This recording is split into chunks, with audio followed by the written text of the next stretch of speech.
right now we're looking at a change. We're developing our 2017 master plan.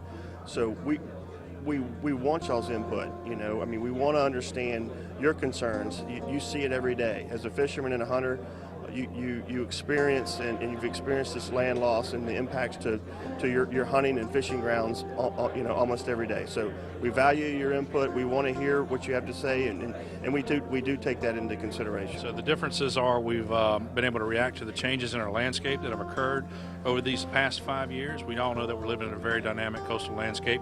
It changes from year to year. We're able to react to that, and we're also able to improve our science, our engineering, our technologies in terms of restoration technologies.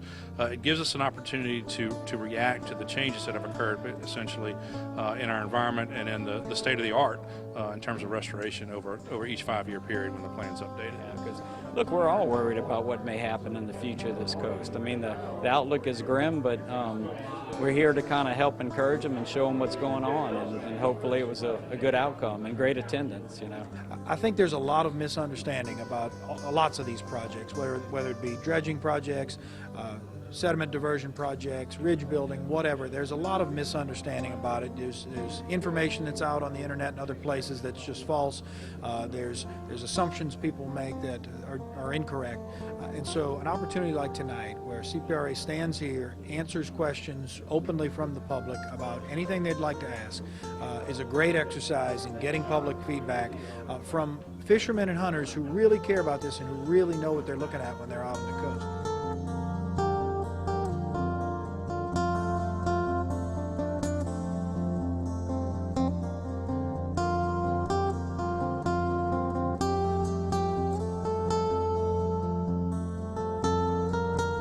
We've got a very sobering future ahead of us.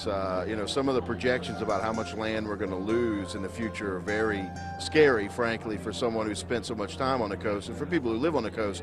But I think there is hope. That we do have an opportunity. We have about $10 billion to spend in the next decade to put some real projects on the ground. And they have put some real projects on the ground. If you look at the restoration of that entire beach between the Caminada Pass and Bell Pass, the Fouchon and Elmer's Beach, I mean, that's a significant project, and those are the kinds of projects that we're going to be looking at in the future, those big, larger scale projects that are sustainable, that can last for a long time, and that can restore this coast in the long term.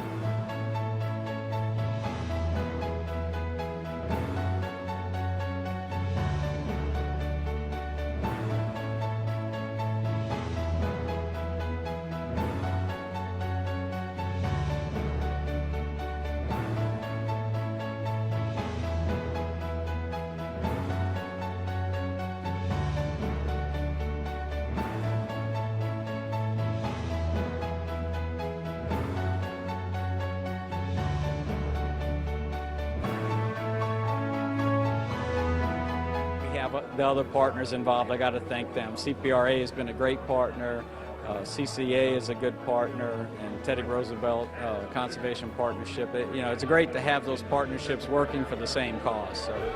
Announced a partnership between CPRA and CCA, and basically what we're trying to do is bring the enhancement of fish habitat to the projects that are going to happen through CPRA. So whether it be shoreline reconstruction, island rebuilding, dredge projects, whatever, we're going to look for opportunities to go do things like build reefs nearby to enhance the fisheries habitat that that are being built through those other projects. So we're going to need feedback from fishermen. We're going to take CCA resources, our dollars, our expertise in building these reefs in the past. We're going to partner with our corporate partners, and we're going to hopefully use the resources from CPRA to build these projects bigger and better than ever so that fishermen have the advantages of increased fish habitat around these projects that are being built throughout the coast. Anybody that's got an interest in our coast, obviously, is their opinion is valuable to us.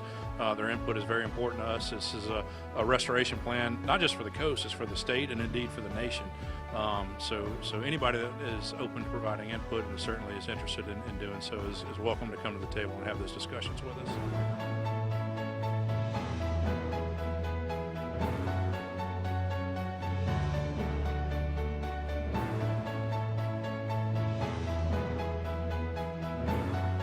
First off, meetings like this that we come out and meet with the public, that's one way to get involved.